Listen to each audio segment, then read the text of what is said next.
안녕하세요. 당신의 신앙 여정에 깊이를 더하는 시간입니다. 오늘 우리가 함께 나눌 주제는 바로 성실과 근면인데요. 참 우리에게 익숙한 단어들이죠. 그런데 잠언 10장 4절 말씀, 손을 게으르게 놀리는 자는 가난하게 되고 손이 부지런한 자는 부하게 되느니라. 이 말씀을 보다 보면 문득 그런 생각이 들어요. 내가 지금 나름대로 열심히 살고 있는데 이게 정말 하나님 보시기에 합당한 걸까? 아니면 그냥 나 자신을 위한 부지런함은 아닐까 하는 그런 질문이요. 오늘 저희가 받은 설교 자료들을 가지고요. 이 성경이 말하는 참된 성실과 근면은 뭘까? 좀 깊이 탐구해 보고요. 우리 삶의 방향이 정말 하나님께 잘 맞춰져 있는지 함께 점검해 보는 시간을 갖겠습니다. 네, 아주 중요하고 또 시의적절한 질문을 던져주셨네요. 오늘 우리가 이 성실과 근면이라는 가치가요, 단순히 세상적인 성공이나 부, 이런 걸 얻기 위한 수단, 그 이상이라는 걸 좀 얘기해 보려고 합니다. 훨씬 더 깊은 차원이죠. 바로 하나님을 향한 우리의 충성과 이게 어떻게 연결되는지 그걸 좀 살펴볼 겁니다. 이 시간을 통해서 우리가 매일매일 살아가는 그 삶의 태도 있잖아요. 그 안에서 어떻게 하나님의 영광을 드러낼 수 있을지, 그 본질적인 방향을 찾아가는 그런 계기가 되면 좋겠습니다. 좋습니다. 그럼 먼저 우리가 흔히 쓰는 성실과 근면, 이 두 단어의 기본적인 뜻부터 짚고 가는 게 좋겠네요. 자료를 보니까 사전적으로 성실은 정성스럽고 참된 마음으로 최선을 다하는 태도, 그리고 근면은 부지런히 일하고 힘쓰는 행동, 이렇게 나와 있네요. 비슷해 보이면서도 좀 다르네요. 맞습니다. 성실에는 그 마음의 진실됨, 태도가 좀 더 강조되고, 근면은 그 행동 자체, 부지런함이 더 부각되죠. 근데 여기서 정말 중요한 게 있어요. 바로 그 순서와 관계입니다. 오늘 자료에서도 계속 강조하는 부분인데, 성경적인 관점에서 보면요, 복된 삶의 태도는 진실함과 정성스러움, 즉 성실이라는 바탕 위에 세워진 근면이라는 겁니다. 성실이 먼저라는 말씀이시군요. 네. 성실한 사람은 자연스럽게 부지런히 행동하게 되기 마련인데, 반대로 그냥 부지런하기만 하다고 해서 그 사람이 꼭 성실하자고 볼 수는 없다는 거죠. 그렇겠네요. 마음의 중심, 그러니까 그 동기가 무엇이냐, 이게 핵심인 거죠. 마음의 중심이 빠진 부지런함. 이게 참 생각해 볼 지점인데요. 혹시 우리 주변이나 삶 속에서 그런 예를 좀 찾아볼 수 있을까요? 겉으로는 진짜 열심히 사는 것 같은데 뭔가 좀 방향이 어긋난 경우요. 오늘 설교에 나온 비유가 아주 적절한 것 같아요. 날카롭죠. 예를 들어서 어떤 사람이 정말 대단한 운동 실력을 가지려고 새벽부터 일어나서 땀 흘리고 식단까지 철저하게 관리한다고 한번 생각해 보세요. 그 부지런함, 즉 근면함 자체는 정말 대단하잖아요. 그렇죠. 정말 존경스럽죠. 그런데 만약에요, 그 사람이 그 탁월한 신체 능력을 밤마다 남의 집 담을 넣는 데 사용한다면요? 도둑질해요. 과연 누가 그를 보고 성실하다고 평가할 수 있겠습니까? 그건 그냥 부지런한 도둑이죠. 성실과는 거리가 머네요. 그렇죠. 그의 근면은 오히려 죄를 짓는 도구가 되어버린 거죠. 노력의 방향성이 완전히 잘못된 겁니다. 하나님의 영광과는 정말 너무나 먼 노력이매요. 아무리 부지런해도 소용이 없군요. 또 다른 예도 있었죠. 밤낮 없이 가게 문 열고 손님들한테는 정말 친절하게 웃으면서 부지런히 장사하는 분이 있다고 쳐요. 겉으로 보기에는 정말 열심히 사는 모범적인 모습일 수 있죠. 네, 주변에서 칭찬도 많이 받으실 것 같고요. 그런데 만약 그분이 뒤에서는 유통기한 지난 재료를 몰래 쓴다거나 원산지를 속여 팔면서 이익을 챙긴다면 어떻겠습니까? 헐, 그건 사기잖아요. 그렇죠. 그의 부지런함은 결국 사람들을 속이기 위한 아주 위선적인 행동일 뿐이죠. 이런 경우 그의 근면함은 오히려 공동체에 해를 끼치게 됩니다. 이것이 바로 성실이 빠진 근면의 위험성을 보여주는 거예요. 참된 마음 없이 그저 행위만 앞서는 건 공허할 뿐만 아니라 때로는 파괴적일 수도 있다는 걸 기억해야 합니다. 그렇다면 이 성실과 근면이라는 단어가 성경 안에서는 어떤 좀 더 깊은 의미를 가지고 있을까요? 우리가 그냥 일상적으로 쓰는 의미를 넘어서 하나님 앞에서 이 단어들은 어떻게 이해해야 할지 궁금해지네요. 네, 바로 그 지점을 파고드는 것이 오늘 나눔의 핵심이라고 할 수 있습니다. 성경 원어를 통해 보면 그 의미가 훨씬 더 풍성해지거든요. 오늘 자료에 잘 나와 있는데 성실에 해당하는 헬라어 단어 중에 하나가 피스티스예요. 이게 단순히 정성스럽다는 뜻을 넘어서요. 믿음, 신실함, 그리고 아주 결정적으로 충성이라는 의미를 가지고 있습니다. 아, 피스티스. 믿음, 신실함, 충성. 우리가 아는 믿음과 같은 단어군요. 네, 그렇습니다. 그리고 근면에 해당하는 헬라어 수프데는 열심, 부지런함, 애씀, 힘씀 이런 의미를 가지죠. 피스티스는 믿음, 신실함, 충성이고 스푸데는 열심, 부지런함. 아, 그럼 이 두 개념이 합쳐질 때 뭔가 성경적인 성실과 근면의 진짜 그림이 그려지는 거네요. 그냥 인간적인 노력이 아니군요. 정확합니다. 그래서 성경적인 성실과 근면은 이렇게 한번 정의해 볼 수 있을 것 같아요. 믿음과 신실함, 피스티스를 바탕으로 해서 하나님께 충성스럽게, 피스티스, 열심을 내고 부지런히 힘쓰는 것, 스푸데. 와, 정의가 명확해지네요. 여기서 핵심은 두 가지입니다. 첫째, 무엇을 바탕으로 하는가? 바로 하나님을 향한 믿음과 신실함, 즉 피스티스입니다. 둘째, 누구를 향하여 힘쓰는가? 바로 하나님 그리고 그분의 영광입니다. 이 방향성이 제대로 설정되지 않은 열심은 아까 본 예시들처럼 잘못된 길로 갈 수밖에 없어요. 결국 모든 것의 동기와 목적지가 하나님이어야 한다는 말씀이시군요. 설교에서도 갈라디아서 5장의 성령의 9가지 열매 중 하나인 충성이 바로 이 피스티스라고 딱 짚어주셨죠. 와, 그럼 우리의 성실함이 곧 하나님 앞에서 우리의 충성됨과 그냥 직결되는 거네요? 야, 이건 정말 우리가 세상을 살아가는 방식 자체를 다시 생각하게 만드는데요? 그렇습니다. 그리고 더 나아가서요. 우리의 이 피스티스, 그러니까 믿음과 신실함, 충성됨은 우리 스스로의 힘으로 만들어낼 수 있는 어떤 덕목이 아니라는 걸 기억하는 게 중요해요. 그것은 본질적으로 신실하신 하나님의 성품에서 비롯되는 겁니다. 아, 하나님으로부터 온다는 거군요. 네, 하나님께서 먼저 우리에게 신실하시고 신뢰할 만한 분이시기 때문에 그분을 믿고 의지하는 우리 또한 그분의 성품을 닮아서 믿음직하고 충성스러운 사람으로 변화되어 갈 수 있는 거죠. 우리의 성실과 근면의 진짜 근원은 우리 자신이 아니라 하나님의 은혜와 그분의 신실하심이 있습니다. 이것이 바로 하나님을 향한 경외함에서 출발하는 참된 헌신의 모습이라고 할 수 있겠죠. 하나님을 닮아가는 성실과 근면. 와, 정말 깊은 의미네요. 그렇다면 잠언 10장 4절의 그 말씀, 손이 부지런한 자는 부하게 되느니라 라는 약속에만 너무 집중하는 건 상당히 위험할 수 있겠어요. 부하게 된다. 이 결과에만 초점을 맞춰서 막 열심히 일하는 것은 방금 나눈 성경적 의미, 즉 하나님께 충성하는 삶과는 거리가 좀 멀어 보이는데요. 어쩌면 말씀을 그냥 자기 욕심 채우는 데 이용하는 걸 수도 있겠고요. 네, 바로 그 점을 정말 경계해야 합니다. 그것은 자칫 복음의 본질을 왜곡시킬 수 있어요. 신앙을 자기 이익 추구의 도구로 전락시킬 위험이 크죠. 설교에서도 지적하듯이 이렇게 자기를 위해, 그러니까 자기 중심적으로 애쓰는 근면하면은 몇 가지 뚜렷한 특징들이 나타납니다. 첫째는 자기 성취 중심적인 태도예요. 성공, 부, 명예, 사회적 지위 같은 것들, 이런 걸 얻기 위한 수단으로만 부지런함을 여기는 거죠. 내가 이렇게 열심히 해서 이만큼 이루었다 하는 자기만족과 과시가 주된 동기가 됩니다. 아, 자신의 성공 스토리를 쓰기 위한 노력? 그런 느낌이군요. 교회 안에서도 혹시 이런 모습이 있을 수 있을까요? 노력했으니까 반드시 그에 상응하는 보상이나 인정, 결과가 따라와야 한다고 집착하는 태도죠. 이런 모습은 교회 봉사나 사역에서도 나타날 수 있어요. 사람들이 많이 알아주고 칭찬해주는 소위 빛나는 자리에는 열심을 내는데 남들이 잘 알아주지 않는 굳은 일이나 드러나지 않는 섬김에는 소극적이거나 아예 참여하려고 하는 거죠. 아, 열매 자체보다는 사람들의 시선이다 즉각적인 보상에 더 관심이 있는 거군요. 맞습니다. 바로 그거죠. 그래서 세 번째 특징으로 이어지는데 바로 경쟁과 비교 의식입니다. 끊임없이 다른 사람과 자신을 비교해요. 뒤처지지 않으려고 혹은 남들보다 더 나아 보이려고 부지런함을 마치 생존 전력처럼 사용하는 거죠. 저 사람보다는 내가 더 인정받아야 하는데 여기서 밀리면 안 돼 하는 어떤 불안감이 노력을 막 추동하는 겁니다. 듣기만 해도 좀 피곤하네요. 네, 이 모든 자기 성취, 성과주의, 경쟁의식의 뿌리에는 결국 자기 자신이 하나님 자리에 딱 버티고 앉아 있는 겁니다. 설교에서는 이런 동기로 행해진 아무리 많은 수고와 열심이라도 하나님 앞에서는 아무 의미가 없다, 기억되지도 않을 것이다 라고 아주 준엄하게 경고하고 있습니다.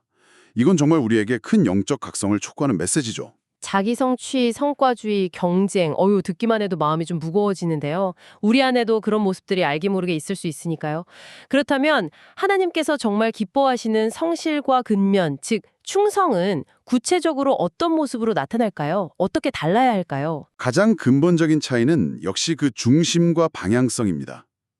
하나님 중심의 성실과 근면은 그 동기가 하나님께 충성하는 데 있어요. 이런 사람은 하나님께서 자기에게 맡겨주신 시간, 재능, 물질, 기회, 이런 모든 자원들을요, 자신의 만족이나 성공을 위해서가 아니라 주님의 영광을 위해 어떻게 사용할까, 이걸 고민하면서 충실하게 사용하려고 애를 씁니다. 관심의 초점이 내가 뭘 얻을까에서 어떻게 하면 하나님을 기쁘시게 할까로 완전히 전환된 사람이죠. 이것이 바로 참된 헌신의 모습입니다. 그런 태도는 교회 안에서만이 아니라 세상 속 직장 생활이나 가정 생활에서도 똑같이 나타나야 하는 거겠죠? 믿음과 삶이 분리되면 안 되니까요. 당연하죠. 골로새서 3장 23절 말씀, 무슨 일을 하든지 마음을 다하여 주께 하듯 하고 사람에게 하듯 하지 말라. 이 원리가 삶의 모든 영역을 관통하는 기준이 되기 때문입니다. 사람은 속일 수 있을지 몰라도 모든 것을 아시는 하나님 앞에서는 숨길 수 없다는 믿음, 즉 하나님을 향한 경외함이 있기 때문에 누가 보든 보지 않든 똑같은 마음으로 최선을 다하는 거죠. 죽게 하듯. 이 마음가짐이 정말 중요하군요. 네, 이게 삶의 모든 선택과 행동의 뿌리가 되는 것, 이것이 바로 믿음과 삶의 일치를 이루는 모습이라고 할 수 있습니다. 그런데 사실 겉으로 드러나는 열심만 보고 그 사람의 중심을 판단하기는 참 어려울 것 같아요. 설교에서도 그 점을 좀 경계해야 한다고 지적하셨죠? 네, 아주 중요한 지적입니다. 겉으로 보이는 열정이나 활발함, 혹은 세상적인 성공만을 기준으로 사람의 신앙을 평가하고 중요한 직분이나 사역을 덜컥 맡겼을 때 공동체 전체가 큰 어려움을 겪을 수 있다고 설교자는 경고합니다.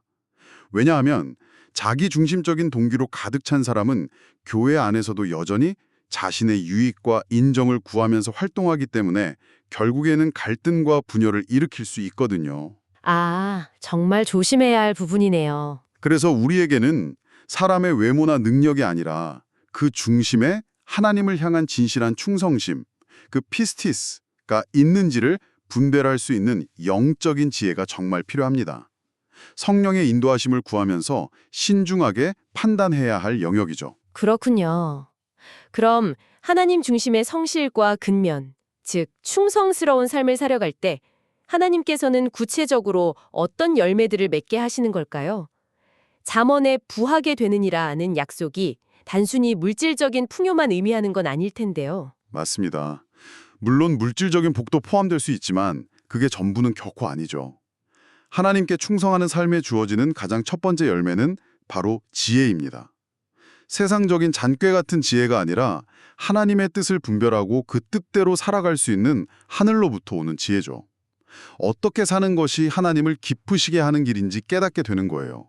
이 지혜는 기도와 말씀을 통해 더욱 깊어지고요. 하나님을 아는 지혜가 다른 모든 열매의 시작점이 된다는 말씀이시군요. 그렇습니다.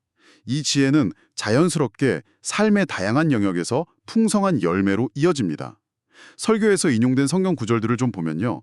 시편 37편은 하나님의 신실하심을 따라 성실하게 행하는 자가 결국 땅을 차지하고 기쁨의 열매를 누릴 거라고 약속하고요. 마태복음 25장의 달란트 비유에서는 그 착하고 충성된 종이 주인의 즐거움에 참여하는 영적인 기쁨과 만족의 열매를 얻는다고 말씀하죠. 그 비유 유명하죠. 그리고 갈라디아서 6장에서는 선을 행하다가 낙심하지 않으면 포기하지 않고 인내할 때 반드시 하나님의 정하신 때에 아름다운 열매를 거둘 것이라고 약속합니다. 이것이 바로 인내하는 믿음의 가치이기도 하고요. 그렇다면 잠언에 부하게 되느니라는 약속도 단지 은행 잔고가 늘어나는 것만을 의미하는 게 아니라 하나님이 주시는 지혜로 말미암는 영적인 풍성함, 관계 회복, 또 내적인 기쁨과 평안, 그리고 삶의 전반적인 영역에서의 어떤 채워주심, 이런 훨씬 더 넓고 깊은 의미로 이해해야겠네요. 정확하게 보셨습니다. 바로 그거예요. 하나님을 향한 충성스러운 마음, 즉 피스티스에서 흘러나오는 지혜, 소피아로 살아갈 때 우리의 생각과 말과 행동이 자연스럽게 하나님께서 기뻐하시는 방향으로 나아가게 되죠. 그 결과 영적인 열매, 관계의 열매, 또 정서적인 안정과 기쁨의 열매, 그리고 필요에 따른 물질적인 공급까지도 경험하게 되는 겁니다. 이 모든 것이 하나님의 전적인 구원의 은혜 안에서 주어지는 복이죠.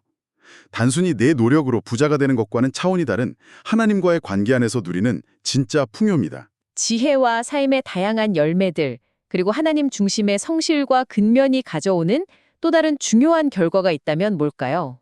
궁극적으로는 거룩함으로 나아간다고 할 수 있습니다. 거룩함, 하기오스모스. 거룩함은 본질적으로 구별됨으로 의미하잖아요. 네, 구별됨.